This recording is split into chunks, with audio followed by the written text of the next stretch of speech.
Good day, ladies and gentlemen. I'm Rear Admiral Retired Sam Cox. I'm the Director of the Naval History and Heritage Command. And right now we're in the outer office to my office, and you can see that the first thing that anyone visiting this command sees behind me is a picture of the USS Indianapolis leaving on her last mission to carry the atomic bombs to Tinian Island and her rendezvous with Destiny. And the reason it's there is because my mission is to ensure that the valor and sacrifice of the crew of the Indianapolis and other ships like her are remembered by the United States Navy and by the people of the United States. And it's an obligation that we take very seriously at this command. I've been asked to provide a short, history of the Indianapolis. I realize that many of you have some background, so this is more targeted for those who may be hearing it for the first time.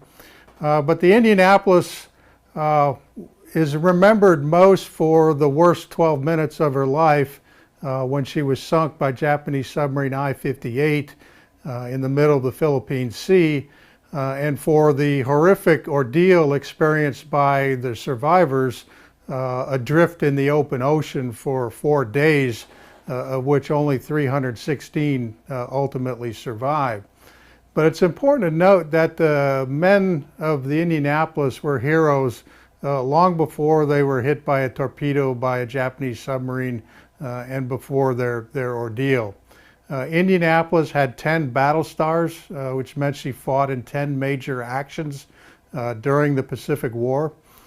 She was commissioned in 1932, Washington Treaty limited cruiser, which limited her size, and she's termed a heavy cruiser because of the size of her guns, which are 8-inch, light cruisers are 6-inch. By the time of World War II, she'd already been surpassed in terms of modern ship technology, but she was still an incredibly capable warship. At the time of the attack on Pearl Harbor, Indianapolis was away from Pearl Harbor and therefore was not hit or anything, but she was operating in waters that had numerous Japanese submarines, over 25 Japanese submarines deployed to Pearl Harbor, outside Pearl Harbor for the attack. So she could very well have met the same fate in the first days of the war that she met in the last days, but that's the fortune of wars. She was very early involved in escorting the U.S. aircraft carriers in the initial U.S. Navy offensive strikes against the Japanese at Lae and Salamuao in New Guinea in the hot tropic areas. And during this time, she actually had a new crewman who came on board who was Doris Miller, who was the first African American who was awarded a Navy Cross for his actions during the attack on Pearl Harbor. And there's also a great photograph of an entire gun crew manned by African Americans, which now we take for granted, but back at that time was highly unusual, but indicated kind of a forward thinking on the part of the commanding officer that battle readiness mattered more than the prejudice of the times. Indianapolis then fought in the frigid waters of the Aleutians. She sank a Japanese supply ship that was a key factor in the Japanese decision to withdraw from Kiska Island without a fight, thereby saving many U.S. lives. And for the rest of the war, she primarily served as the flagship for Admiral Raymond Spruance, who was the commander of the 5th Fleet, and he was responsible for leading the operations across the Central Pacific, Tarawa and Macon in the Gilbert Islands, Kwajalein and Eniwetok in the Marshalls, Saipan, Guam, Tinian, and the Marianas, Western Carolines, and then at Iwo Jima, and then finally at Okinawa in 1945. All during that time, many times she came in real close to the Japanese positions ashore and bombarded them, so there are no doubt many U.S. Marines who owe their lives to the actions of the Indianapolis. She shot down 9 Japanese aircraft during the war, which in today's high body count video games may not seem like much, but each of those planes could have taken out a U.S. aircraft carrier from the war, so every one of them mattered. At Okinawa, the Japanese knew she was a flagship, and she was one of the first ships hit by a kamikaze suicide plane. One plane came out of the sun. Her gunners had less than 20 seconds to react. They still hit the plane, but the plane did a glancing blow, but the bomb went clean through multiple decks of the ship, out the bottom, exploded beneath the ship, which actually caused more significant damage than exploding inside the ship, but at the cost of 9 sailors. And this attack, this hit by the kamikaze, set in motion the chain of events that would ultimately lead to her sinking. Because while she was being repaired in Mare Island, as she was nearing finishing repairs, she was tapped to be the ship that would do a top secret mission to carry a cargo that neither Captain McVeigh or the crew, they didn't even know what it was. But it was the components to the atomic bomb, the first one that was dropped on Hiroshima. And you can say what you want about the bomb and how terrible it is, but I think you can make a very good case that all the other options were just as bad or worse. And there are millions of people who are alive today that wouldn't be if the United States had had to invade Japan and the bloodbath that would have followed. But after delivering the components and doing so in record speed across the Pacific, she then transited towards Leyte, and in the fortunes of war, in the middle of nowhere, in the middle of the night, she encountered I-58, and the I-58 was in the ideal, submarine commander's dream as far as the positioning of the two ships. He could not miss no matter what the Indianapolis did. 6 torpedoes fired, 2 of them hit. Ship went down in 12 minutes. Over 300 people on board the ship probably went down, and the rest went into the water. And then through a series of procedural errors and bad assumptions and mistakes, the Navy did not realize the ship was gone for over 3.5 days. And her crew drifted, hot sun, no water, shark attacks. It was a horrific ordeal.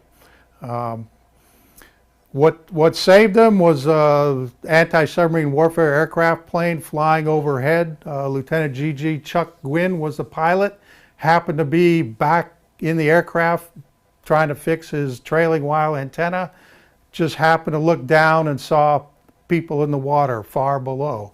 Thought it might be a Japanese submarine, so he rolls in to attack, only to find out that, well, it's people. He doesn't know who it is, but he radios at their survivors. It's followed by a PBY seaplane, float plane, flown by Lieutenant Adrian Marks, who lands his plane in the open ocean, which you're not supposed to do, broke the plane, but he knew what he was doing. He did it on purpose because he saw people being attacked by sharks. He took a vote of his crew on the airplane, and they chose to land. Brought aboard 56 survivors. That word got out. At that point, lots of things begin to happen. Ships are coming from all over. The first ship there is the destroyer escort Cecil B. Doyle, commanded by Lieutenant Commander Graham Claytor, who would later become Secretary of the Navy during the Carter administration. And he gets there towards, it's dark when he's coming in. He can see there's flares and aircraft flying overhead. He points his searchlight up to give the survivors hope. Yes, there is hope that's coming on the way. Very dangerous move, actually, because it's kind of saying, sink me to Japanese submarines, but he took the risk and it paid off. And it was his message, the first one, that said, we have survivors of the Indianapolis, that came as a shock to the entire rest of the U.S. Navy. And as I said before, only 316 crewmen survived. Went through a long period of rehabilitation. The captain of the Indianapolis was, after the end of the war, was court-martialed by the Navy on grounds of failure to zigzag. In actuality, he had discretion whether to zigzag or not. The weather was such that it was actually very bad visibility, but at a key moment in time, the moon broke through and I-58 was in the perfect spot. It wouldn't have mattered whether he was zigzagging or not. But the timing of the sinking was such that it was right at the end of the war, 30 July 1945. And the word got out to the American public at the same time that the word got out that Japan had surrendered. There was no longer wartime censorship in place. The horror of the whole event, caused the public and the press, politicians to go, they needed someone to blame for it, and Captain McVeigh got the blame.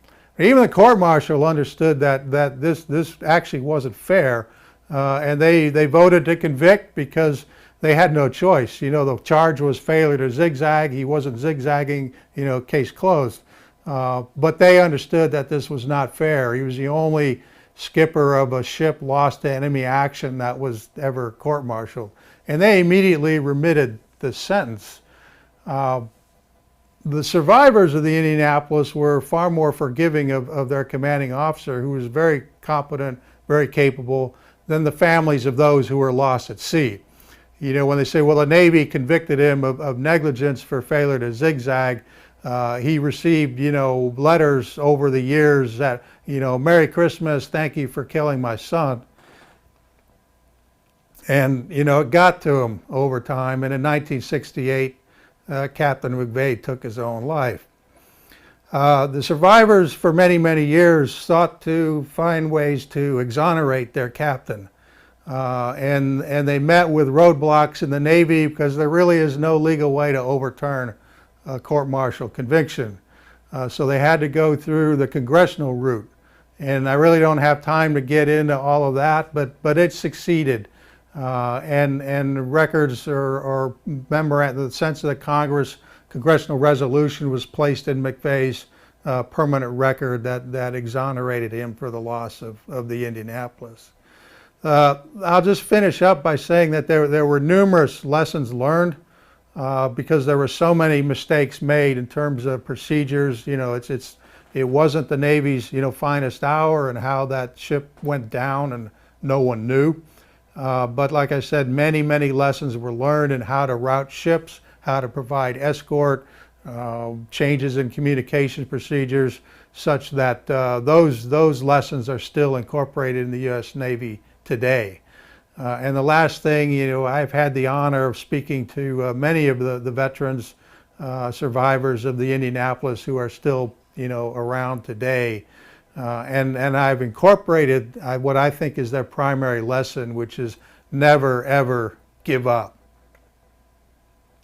So thank you very much, and hope you enjoy the virtual conference. Thank you.